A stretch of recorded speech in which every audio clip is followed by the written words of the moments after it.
Now let's talk about this projector that I got before me right here. This projector was sent to me by Top Ben, so they gave it to me to test it out, give it my honest opinion, and that's what I'm going to do right here today. And this right here is a Top Ben model, is K8, and this projector is pretty decent for a budget projector. There's some hits and misses with this, so I'm just going to go in and just give you my honest opinion about this projector right here. What I like about this projector, it comes with autofocus. Not much budget projector comes with autofocus, but you can see you got a camera right here, so it does a decent job from whatever distance you got it at, and it works just perfectly fine.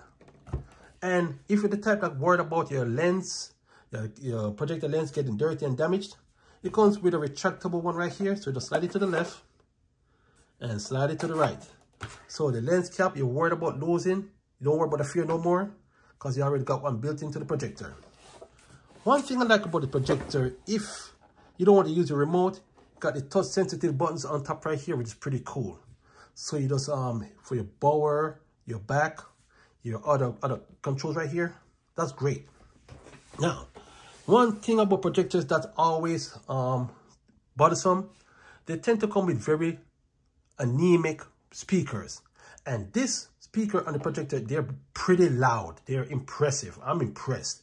And it comes with two speakers, as I can show you. There's one right here in the back, and there's one right here at the front. It's very, very loud, and I'm very impressed with the quality of the speaker, the sound quality. Where two-prong port where you can plug in the cord that comes with it. It doesn't come with a big brick, it comes with a cord, which is very, very cool. I like that very much.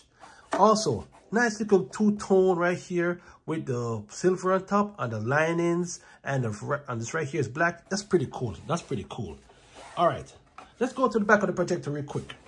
You can see right here, for those that want a projector that have two HDMI for whatever purpose, for what you're doing, this only have one. So you may can use an HDMI adapter for more, but just bear that in mind, you only come with one. And it comes with an AV port, an aux port, and two USB ports. So if you got a USB type stick, and you got some family photos or some movies you save on it that you buy on your favorite streaming sites, and you just want to just save them on your stick and put it on there, that's fine. You can also connect your Google Chrome and your Apple TV. You can do all of that, because this projector right here is 800 ANSI, so the brightness is okay for a room that's well lit. Now, projector strength is in dark room. And just like with every other projector, whether it's a $50 projector or a $1,000 projector, once the room is dark, that's where it shines the most. But in a room that's well lit, it's questionable. And for a room that's well lit, for me, it's above questionable. It's decent. That's how I'm going to put it. It's decent. So, another thing, native 1080p. So this going to shine in the resolution of 1080p. And going back in terms of the dark and light and picture quality, there's not much I don't think there's an option where you can select the color, because I haven't found it yet. But you can control the zoom, you can control the focus, and you can control the keystone on the 4-point corners, adjust it the way you want. And with every projector, yes, you're going to have some corners that's blurry, so you just got to fool around with those options to get it to what you want. Again, back to where I was saying earlier, 1080p supports 4K. Now you gotta be mindful when you buy projectors. Even though it's a 4K, just read the whole thing.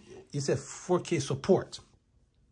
So it will take a signal from your device that have 4K and incorporate it inside. But to me, it's not real 4K, but it does it anyhow. The problem I have about this projector, I like to play games.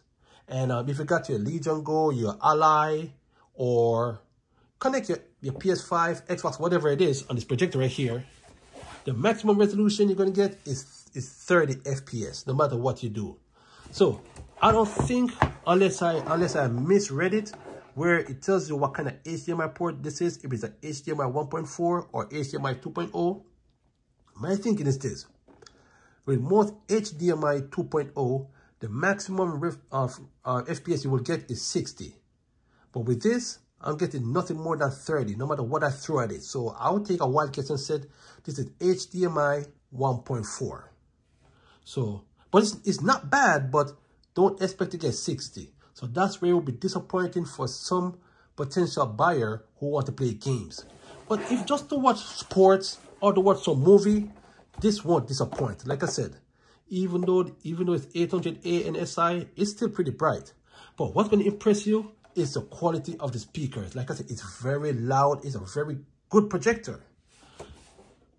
So this would be a good contender if you just want a decent projector to maybe just watch a few movies and just fool around. It does the job done. You don't have to worry about consistently moving it around to get the right angle. Because once you set the autofocus on this projector, it's going to stay. And it's very sensitive. Because once you bump it, it goes to the autofocus mode immediately and does its adjustment. It's pretty good. Very fast Wi-Fi. And like I said, only thing I wish he had 2 ports and maybe HDMI 2.1 or HDMI 2.2. And one weakness about this projector, even though I can't show you right now, when it got Apple Play and Miracast. So you may be asking the question, can I Miracast my Android device or my Apple device on this thing? Yes, you can. But I would not recommend it because the signal that it's trying to transfer from even connected to the strongest of Wi-Fi. Because I got 1G spectrum and the signal is just constantly going to the kilobytes, not megabytes. It's not good. It is annoying. So I would suggest if you get the iPhones, yes, make sure that you get an authentic Apple Lightning to HDMI that works. And for those that have Android devices, you got to make sure not all Android devices that got a USB Type-C, you can just plug it up to a projector or use an adapter and you will get a picture. You got to make sure that whatever device you may have, phone or tablet, go to the manufacturer's website or go on Google to see if the USB Type-C port on the device support display port alt mode. If your device does not have display port alt mode, you will not get any picture at all, even if you use an adapter. Because I've been getting these questions a lot, and I have several projectors that I'll be reviewing, and the more I use them, the more I learn, and I get to understand that. So if you have a phone, a most recent phone that support display port alt mode for the Type-C, you're good to go. With Apple, you ain't got to worry about that. That's automatic. Now, in terms of adapter for pictures, I would suggest you get a good USB Type-C to HDMI cable. And I have one right here that's HDMI 2.1. And it's fantastic. I'll leave the link in the description if you want to copy it. I'll also leave the link in the description so you could get this. Like I said, it's a very decent projector. I would give it a try. All right, so that's all I got for you guys today. Thanks for tuning in, and I hope you really enjoy this content. So if you really like it, you can go ahead and subscribe. You can go ahead and share your thoughts and your comments. I would really appreciate it. And thank you for your support. And I hope I catch you in the next video.